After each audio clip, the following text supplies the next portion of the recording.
The signal was weak. It came from far away, from a place where no human had ever gone and returned. Captain Taiho stood on the bridge of the horizon's edge and listened to it play again. Static filled the speakers. Then a voice broke through. A woman's voice, speaking Korean. "This is Yunbi.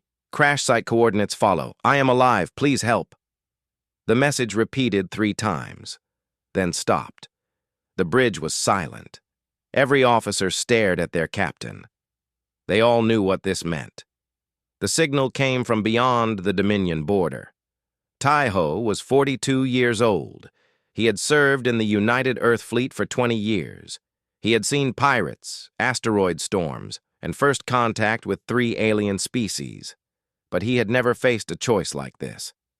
The Dominion border was not just a line on a map. It was the edge of everything. For 300 years, the Kelthari Dominion had ruled 1,000 star systems on the other side. They were old, they were powerful, and they had one law that every species in the galaxy knew. Do not cross the Veil of Silence. Those who cross do not return. "Sir," said Lieutenant Yuna from her tactical station. Her voice was steady, but her eyes showed fear. "Earth Command will never approve a rescue mission." "I know," Taiho said. "The Dominion will see us as invaders." "I know. We could start a war. A war we cannot win." Taiho turned to look at her. Yuna was 30 years old, sharp as a blade, and never afraid to speak her mind. That was why he valued her. "There is a human being on the other side of that border," he said. "She has been alone for who knows how long. She is asking for help." "One life against millions," Yuna replied. "Against billions, if the Dominion attacks Earth." The captain walked to the main view screen. Stars filled the darkness ahead. Somewhere out there, past the invisible line that separated safe space from forbidden territory, a woman named Yunbi was waiting. "Get me Earth Command," Taiho ordered. The conversation with Admiral Sunwoo lasted 12 minutes. She told him no. She told him the risk was too great. She told him that the safety of Earth came before any single person. Taiho listened to every word. Then he closed the channel. "Navigator Sora," he said, "plot a course across the border." Sora was the youngest officer on the bridge. She was 23 years old, with quick hands and quicker eyes. She looked up at her captain with surprise. "Sir, Earth Command said—" "I heard what they said. Plot the course." Her hands moved across her console. Numbers appeared on the screen, a path through the stars, leading into darkness. "Course plotted, Captain." Taiho turned to face his crew. There were 12 officers on the bridge. Behind them, in the corridors and rooms of the horizon's edge, 200 more waited. Scientists, engineers, doctors, soldiers. They had families back on Earth. They had lives, dreams, futures. "I will not order anyone to come with me," Taiho said. "This is my choice. Anyone who wishes to leave may take the shuttle back to the nearest station. I will not judge you. I will not blame you." No one moved. Dr. Hyunwoo, the chief medical officer, spoke first. He was a thin man with gray hair and kind eyes. "Captain, I joined this crew to save lives. That is what we are doing." Engineer Junho nodded. He was built like a bear, with hands that could fix any machine. "The engines go where you point them, sir." One by one they spoke. Communications Officer Minji, Security Chief Do-hyun, every officer on the bridge. Every one of them chose to stay. Yuna was the last. She stood up from her station and faced Taiho. For a long moment she said nothing. Then she gave a small nod. "Someone has to keep you out of trouble, Captain." Taiho allowed himself a brief smile. "Take us across, Sora."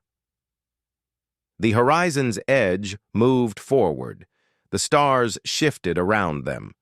The border was not visible to the eye, but every sensor on the ship knew when they crossed it. Alarms flashed. Warnings filled the screens. They were in Dominion space.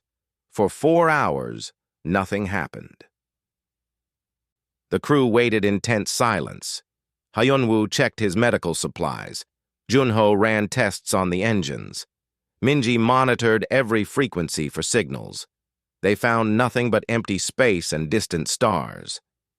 Then the Kelthari came. 17 ships appeared on the sensors. They did not come from any direction.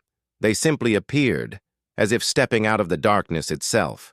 Each ship was massive, 3 times the size of the horizon's edge. They were made of something that looked like glass but moved like liquid. Light flowed through them in patterns that hurt to watch. "They are hailing us," Minji said. Her voice was barely a whisper. "On screen," Taiho ordered. The view screen changed. A figure appeared. It was tall and thin, made of crystal that shifted through colors with every breath. Its face had no features that humans could read. No eyes, no mouth, no expression. Yet somehow, Taiho felt its gaze upon him like the weight of a mountain. "You have crossed the veil." The voice came from everywhere and nowhere. It was not sound. It was something deeper, something that pressed against the mind. "This is forbidden." "We received a distress signal," Taiho said. "A human being needs rescue." "Irrelevant. You have crossed. The law is absolute." "Then let us rescue our people and leave. We mean no harm to the Dominion."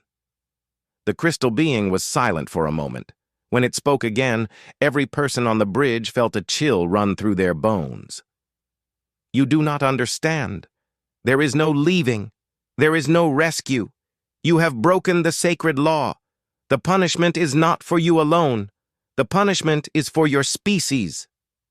Taiho felt his heart stop. "What do you mean?" "A fleet moves toward your homeworld now. 10,000 ships. Your kind crossed our border. Your kind will be removed from existence." The screen went dark. The crystal ships began to move, surrounding the horizon's edge, like wolves around wounded prey. On the bridge, no one spoke. The weight of what they had done pressed down on them. They had come to save one life. Now they had condemned billions. Taiho gripped the arm of his chair. His hands were shaking. But when he spoke, his voice was steady. "All hands! Battle stations!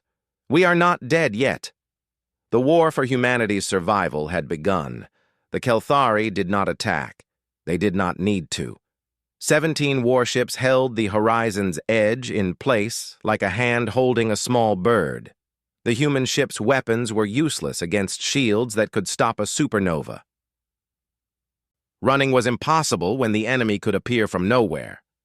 Captain Taiho stood on his bridge and watched the alien ships circle. His crew worked around him, sending messages, checking systems, preparing for whatever came next. But they all knew the truth. There was nothing they could do. "Captain," Minji said from her station, "I am receiving a transmission from the lead ship. The Supreme Arbiter wishes to speak with you." "The Supreme Arbiter?" "I believe he is their leader, sir. Or something close to it." Taiho straightened his uniform. It seemed foolish, preparing to look good for an enemy that did not have eyes. But it helped him feel ready. "Put him through." The view screen lit up with the image of a Kelthari larger than any they had seen. This one was not just crystal. It was like a small star had been trapped inside glass, burning with cold light, ancient, powerful, terrible. "I am the arbiter of laws," the being said. Its voice filled the bridge like water filling a room. "I have judged 10,000 species. I have ended civilizations older than your sun. And now, I will judge you." "We came in peace," Taiho said. "We came to save a life. Intent does not matter. Only action. You crossed the border. The law was broken. The punishment is fixed." "Fixed by who? By you?" The arbiter was silent for a moment. Something that might have been curiosity flickered in his crystal form. The law is older than your species. It was set by those who built the Dominion 1,000,000 years ago. It cannot be changed. It cannot be bargained with. It simply is. Then your law is unjust, Taiho said. Justice is what we decide it to be. You are small. You are weak. You do not get to define justice. You only receive it. The screen went dark. Minutes later, the boarding began. They came through the walls. The Kelthari did not use doors or airlocks. They simply passed through metal as if it were fog. Soldiers made of living crystal walked through the corridors of the horizon's edge. They carried weapons that glowed with inner fire. They moved without sound. Security Chief Do-hyun met them first. He had positioned his team at the main corridor junction, the best defensive point on the ship. 20 soldiers with rifles and armor. Against the Kelthari, it was like throwing stones at the ocean. Hold your fire until I give the order, Do-hyun said. He was a big man, calm in battle, with a face that never showed fear. His team trusted him with their lives. The first Kelthari came around the corner. Do-hyun gave the order. 20 rifles fired at once. The energy beams hit the alien and did nothing. The Kelthari walked through the fire like walking through rain. Fall back! Do-hyun shouted. Fall back to Section 3! They ran. The Kelthari followed. More humans fell, stunned by weapons that dropped them without a sound. But Do-hyun kept fighting. He grabbed a fire extinguisher from the wall and swung it at a Kelthari soldier. The metal bounced off crystal. A beam hit his left arm. Pain exploded through his body. He looked down and saw his arm was gone below the elbow. He kept fighting. With one arm, with blood pouring from his wound, he bought his team time to escape. 6 soldiers made it to the safe room because of him. 6 lives saved by his sacrifice. In the engine room, Junho faced his own battle. The Kelthari wanted the ship's power core. If they took it, the horizon's edge would be helpless. Junho could not let that happen. Computer, he said, his voice steady. Begin emergency overload sequence. Authorization Junho 77. Warning, the computer replied. Emergency overload will destroy the engine room and all personnel inside. I know. The Kelthari came through the walls. 5 of them, soldiers with weapons raised. Junho stood in front of the power core with nothing but a wrench in his hand. Stop the overload, one of them commanded, or you will die. I will die either way, Junho said. But if I stop, my people die too. If I continue, you lose this ship. Your choice. The Kelthari did not understand. Their sensors told them the overload was real. Their logic told them no being would destroy itself to damage an enemy. Yet this human stood before them, ready to burn. They retreated. The overload was stopped only when they were gone. Junho collapsed against the wall, shaking, alive. He had won. On the bridge, Minji was working faster than she had ever worked before. Her fingers flew across her console as she opened channels, broke codes, and sent signals. She had one goal: make sure the galaxy saw what was happening. All frequencies are open, she reported to Taiho. Every species with a receiver within 50 light years can see this. The Valori, the Manthai, the Rylith, everyone. What are you broadcasting? Everything. The Arbiter's words, our resistance, the truth. Taiho understood. If humanity was going to die, the galaxy would know they did not die quietly. The Kelthari took the ship within an hour. The crew was gathered in the cargo bay, surrounded by crystal soldiers. Wounds were treated roughly. Prisoners were counted. But the Kelthari seemed confused. Their records showed that lesser species always surrendered quickly. They begged, they cried, they gave up. The humans did none of these things. Dr. Hyunwoo moved among the wounded, treating them with supplies he had hidden in his clothes. When a Kelthari guard tried to stop him, Hyunwoo looked up at the crystal soldier with quiet defiance. These are my patients. I will care for them. Shoot me if you must. The guard did not shoot. It did not know what to do with a being who was not afraid. The crew was taken to cells made of crystal that sang with strange light. They were separated, studied, watched. The Kelthari wanted to understand these creatures who acted so strangely. Lieutenant Yuna was taken alone to meet the Supreme Arbiter. She was brought to a room that was larger than any building she had ever seen, filled with light that came from everywhere. The Arbiter towered above her like a god. "You are the tactical officer," the Arbiter said. "You must understand war. You must understand power. So explain to me, why do your people resist? You cannot win. Your weapons are toys. Your ships are dust. Logic demands surrender." Yuna looked up at the ancient being. She was tired. Her body hurt. Her friends were in cells. Her home was about to burn. She had every reason to break. She did not break. "You ask why we resist when we cannot win," she said. "But you are asking the wrong question.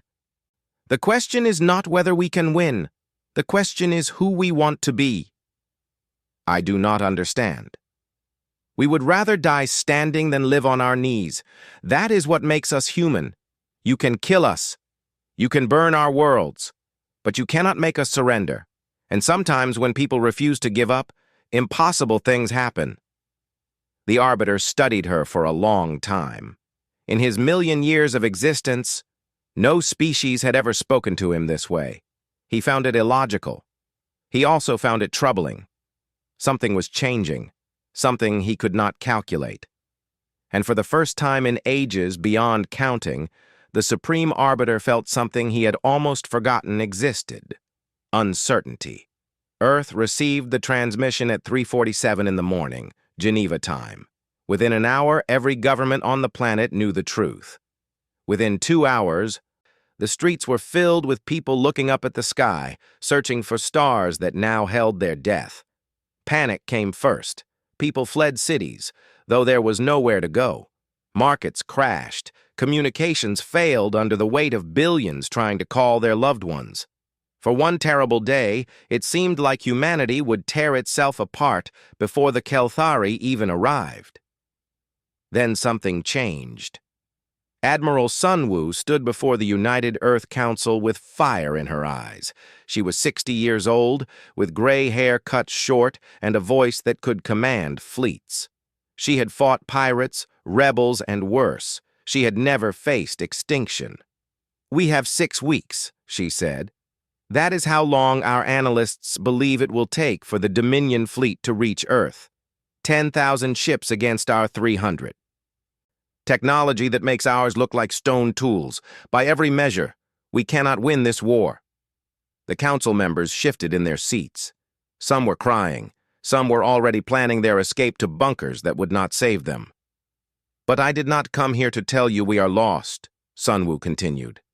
"I came here to tell you what we are going to do about it." She pressed a button. Maps appeared on every screen. Ships, weapons, plans. "We cannot defeat them in battle, so we will not give them a battle. We will give them something they have never faced before. We will give them humans who refuse to die." Her plan was simple in concept and terrifying in execution. Every outer colony would be evacuated. Every resource would be stripped or destroyed. The Dominion would find nothing but empty worlds and defiance written on the walls. Meanwhile, humanity would build weapons, train soldiers, and reach out to every species in the galaxy who had ever suffered under Kelthari rule. "They have ruled through fear for 1,000,000 years, Sunwoo said. "We are going to show the galaxy that fear can be beaten." The council voted. The plan was approved. Humanity began to prepare for its longest night. Across 47 star systems, the evacuation began. Ships flew day and night, carrying people, equipment, and hope. Children asked their parents where they were going. Parents had no answers, only the promise that they would face whatever came together. On colony worlds, engineers worked to leave nothing useful behind. Power plants were rigged to explode. Databases were wiped. Food stores were loaded onto ships or burned. and on every wall in every building, someone would write the same words. "We are still here." Scientists worked in hidden laboratories, searching for any weakness in Keltari biology. They studied every piece of data, every captured image, every fragment of crystal. Dr. Bora, a physicist from Seoul, made the breakthrough. The Kelthari were made of living crystal, and crystal could be shattered by the right frequency. Sound waves tuned precisely could crack their bodies like glass. "It is not a perfect weapon," she explained to the military commanders. "It requires close range. It requires time to charge. But it can hurt them. It can kill them." Within days, factories across human space were building the new weapons. They were ugly things, crude and heavy, nothing like the elegant technology of the Dominion. But they worked. Far away, in crystal cells beyond the Dominion border, the crew of the Horizon's Edge did not know about Earth's preparations.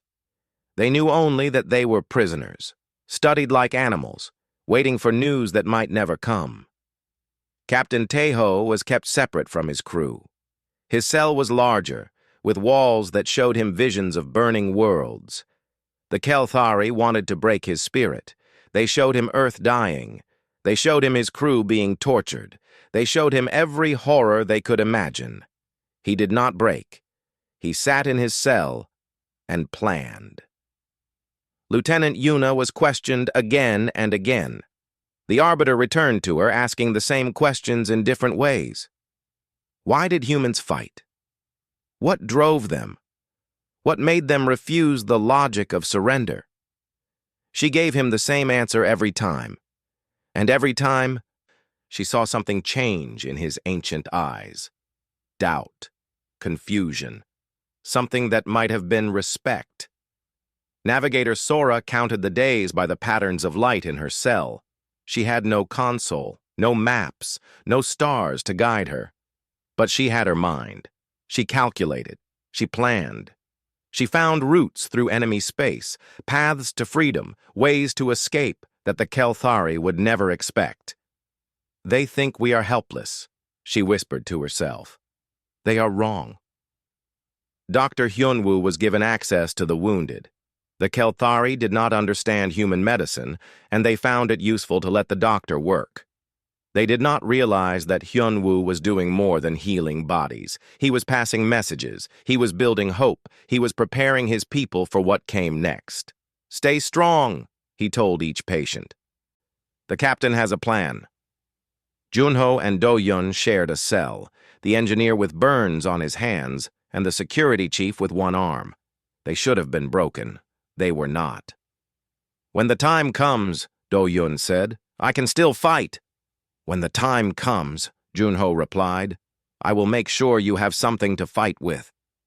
Communications Officer Minji was held in isolation. The Kelthari feared her skills. They remembered how she had broadcast their shame to the galaxy. They did not know that she was still working, tapping codes on the walls of her cell, sending messages through the vibrations of the crystal itself. She reached the others. 1 tap for yes, 2 for no, 3 for ready. The crew of the Horizon's Edge was scattered across an alien prison, wounded and watched. But they were still a crew. They were still human. And they were still fighting. Weeks passed. The Dominion fleet crossed space toward Earth. Human scouts tracked their progress and sent reports home. Each report was the same. They are coming. They are getting closer. They will arrive soon. On Earth, people gathered in churches, temples, and public squares. They held hands with strangers. They told stories of courage and hope.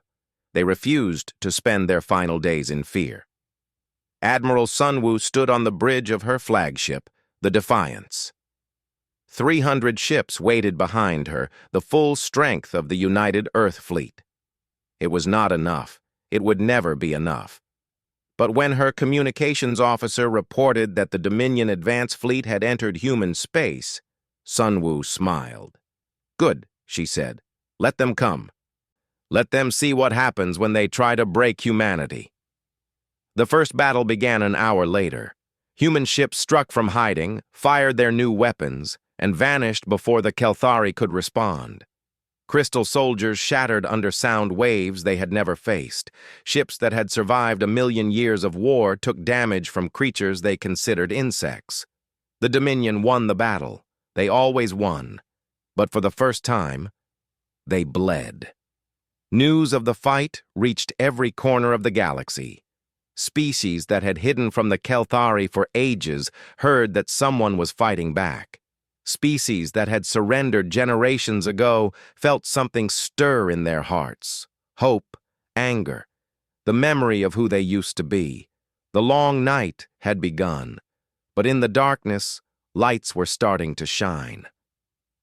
The Dominion fleet reached the first human colony expecting surrender. They found an empty world. Every building stood silent. Every street was bare.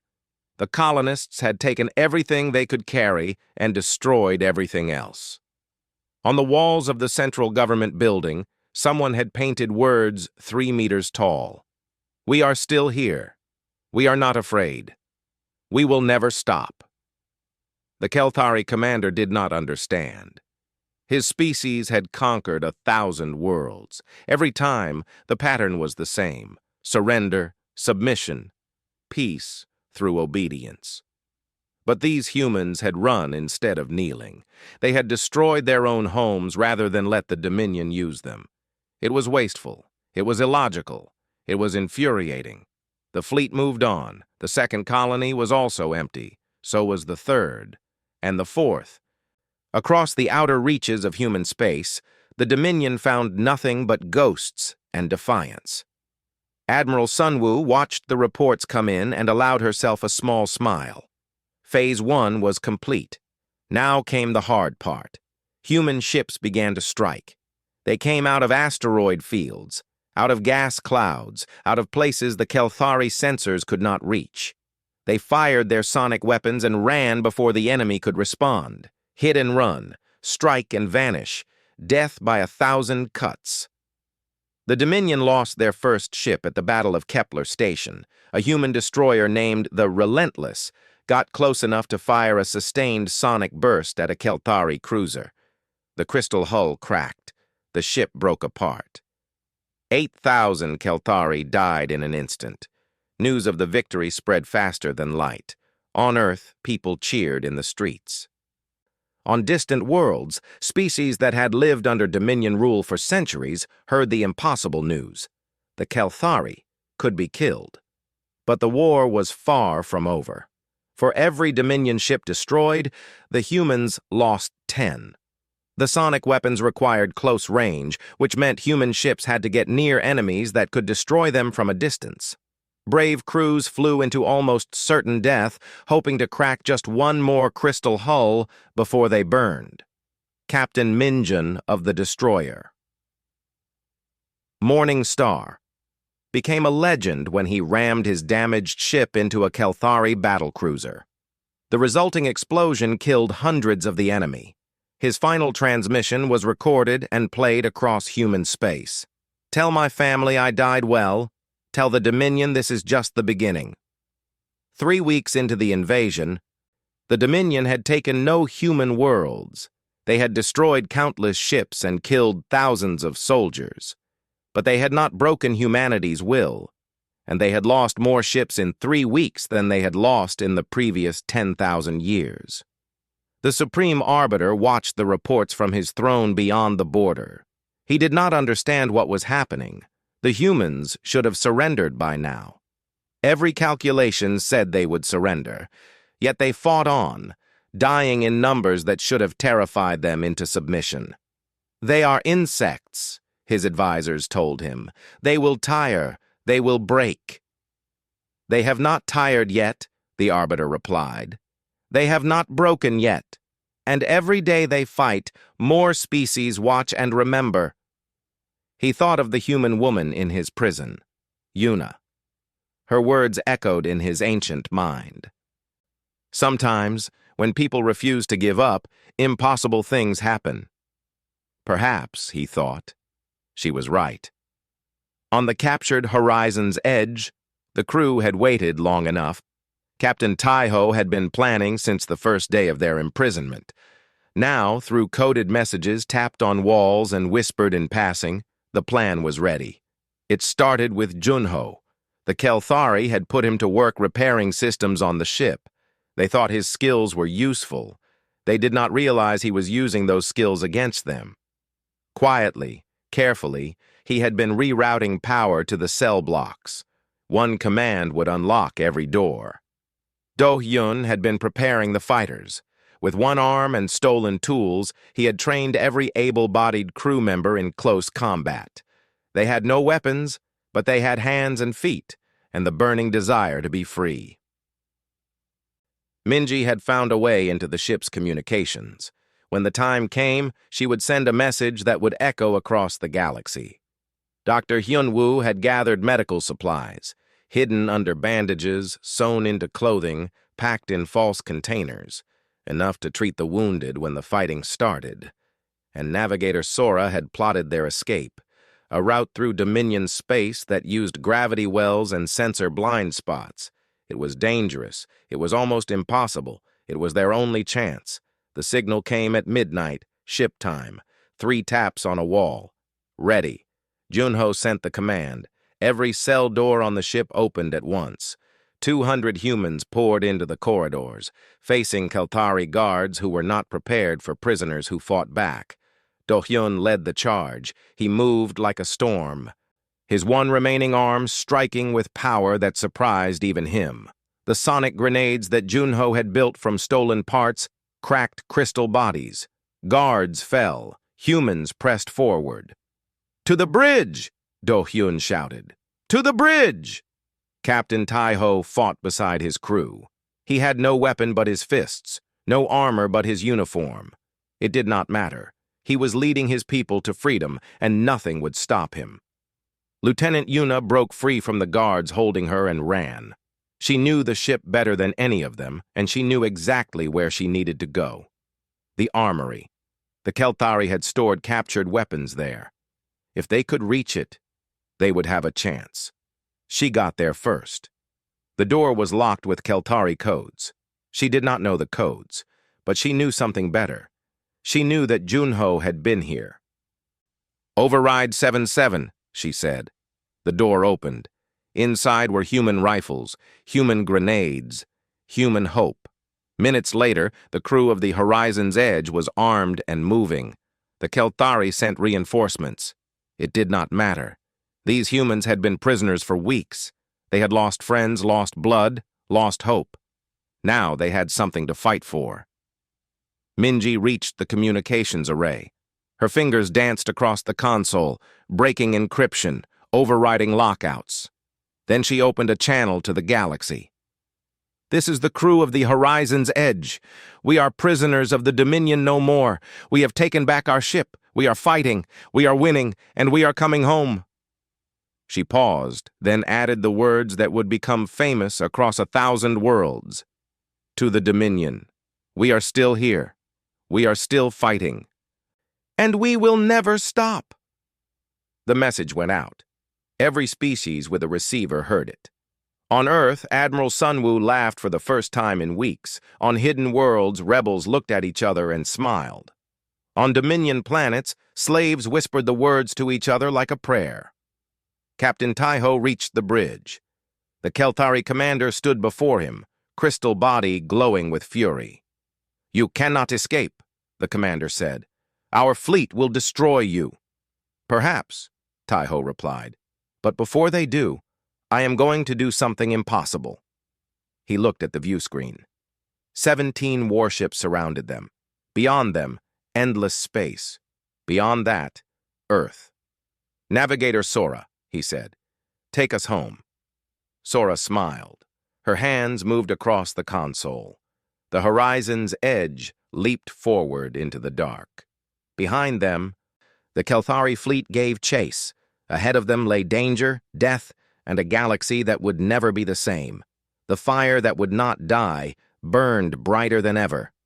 The Horizon's Edge flew through Dominion space with 17 warships behind it and death ahead. Navigator Sora guided them through asteroid fields and gravity wells, using every trick she had calculated in her cell. Behind them, Keltari ships fired weapons that could crack moons. Around them, space burned with the light of near misses. "Port thrusters failing," Junho reported from engineering. His hands moved across damaged consoles, keeping the ship alive through pure will. "We have maybe 10 minutes before main engines go." "Then we make it count," Captain Taiho said. "Minji, open a channel to the Dominion flagship." "Captain?"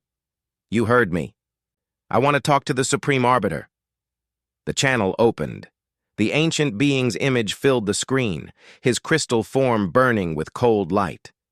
Behind him, 10,000 ships waited near Earth, ready to destroy humanity's home world. "You escape your prison only to die in space," the Arbiter said. "Your defiance changes nothing." "You are wrong," Taiho replied. "It changes everything." He stepped closer to the screen. His uniform was torn. His face was cut. Blood ran down his temple. He looked like a man who had already lost, but his eyes told a different story. "You can destroy us.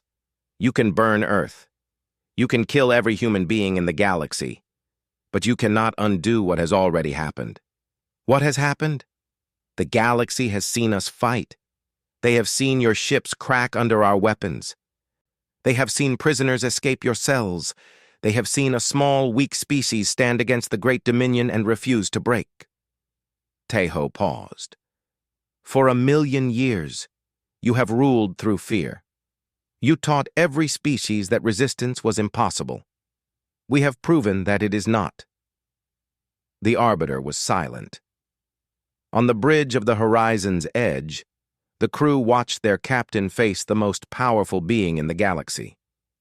"You know what will happen if you destroy Earth," Taiho continued. "Other species will remember. The Valori, the Manthi, the dozen civilizations you crushed before they could become a threat. They are watching right now. They are seeing what we have done, and they are asking themselves a question. If the humans could fight back, why can't we? They will fail, as you have failed. Perhaps. But you will bleed every time, and one day the bleeding will be too much. One day your empire will fall, not because of us, but because we showed everyone else that it was possible." The Arbiter calculated. He had been alive for 1,000,000 years. He had seen species rise and fall like waves on a shore. He had never been wrong in his judgments. But now, faced with this small creature on a damaged ship, he found himself uncertain. Destroying humanity would be easy, but the cost was no longer simple. Word had spread across the galaxy. Species that had been silent for ages were stirring. Rebellions were forming on Dominion worlds. The Valori had sent a message of support to Earth. The Manthi were building weapons. Humanity had done more than fight. They had lit a fire that was spreading. "You offer me a choice," the Arbiter said slowly. "I offer you a question," Taiho replied. "Is our destruction worth the end of your empire?" Time stopped. Across the galaxy, beings held their breath.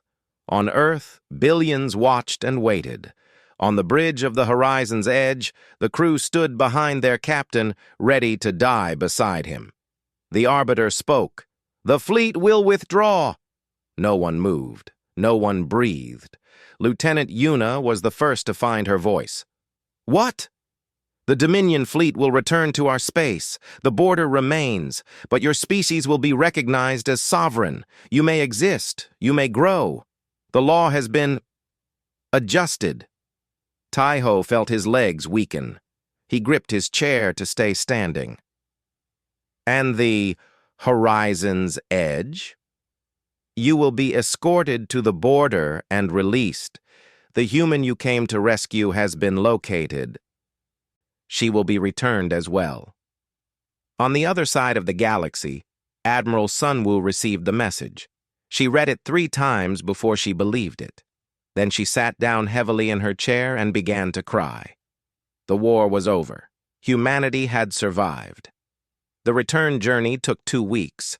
Kelthari ships escorted the Horizon's Edge to the border, then stopped. They watched as the human ship crossed back into safe space. They watched until it was gone from their sensors. The Arbiter watched longest of all. He did not understand these creatures. He was not sure he ever would. But he knew one thing. The galaxy had changed forever, and it would never change back. Earth prepared a welcome that the survivors would never forget. Every ship in the fleet flew escort. Every channel broadcast their approach. When the Horizon's Edge finally entered orbit, the cheering could be heard from space. Captain Taiho stepped off his ship and into a crowd of thousands. He was not prepared for the noise, the tears, the hands reaching out to touch him. He had left as a captain who broke orders. He returned as a hero who saved his species. "I did not save anyone," he said to the reporters who surrounded him. "My crew did. Admiral Sunwoo did. Every soldier who flew into battle did. I just refused to give up." Lieutenant Yuna stood beside him, trying to avoid the cameras. She failed. Her words to the Arbiter had been broadcast across the galaxy. "We would rather die standing than live on our knees." They were written on signs, printed on shirts, carved into monuments. She would never escape them. "I just told the truth," she said when asked about her famous speech. "That is all any of us can do." Dr. Hyunwoo returned to his hospital and found it full of patients who needed him. He worked for 30 hours straight before anyone could convince him to rest. When he finally slept, he dreamed of crystal cells and the sound of rescue coming. Junho and Do-Yun became instructors at the Fleet Academy. One taught engineering, one taught combat. Both taught the same lesson. Never give up, no matter how bad things look. Minji received offers from every news organization on Earth. She turned them all down. She returned to the Horizon's Edge and continued her work. "Someone has to make sure the truth gets out," she said. Navigator Sora was promoted to Chief Navigator of the Earth Defense Fleet. At 24 years old, she was the youngest person ever to hold the position. She spent her days plotting courses to stars that humans had never visited, preparing for a future that now seemed possible. And in a small apartment on Earth, a woman named Eunbi adjusted to being home. She had spent 10 years alone beyond the border, surviving on alien worlds that should have killed her. The Kelthari had found her, studied her, kept her alive because they could not understand how she had survived. Now she sat by her window and watched the sky. She thought about the people who had come for her. A captain who broke the law, a crew who followed him, a species that had gone to war to save one life. "Was it worth it?" a reporter asked her once. "All that suffering, all that death just to save you?" Yunbi thought about the question for a long time. "It was never about saving me," she finally said. "It was about proving who we are. We do not leave our people behind. We do not surrender to fear. We do not break, no matter how hard they try." She smiled, the first real smile she had shown in years. "We are human, and that will always be enough." Across the galaxy, species that had once cowered now stood tall. Rebellions sparked, empires trembled.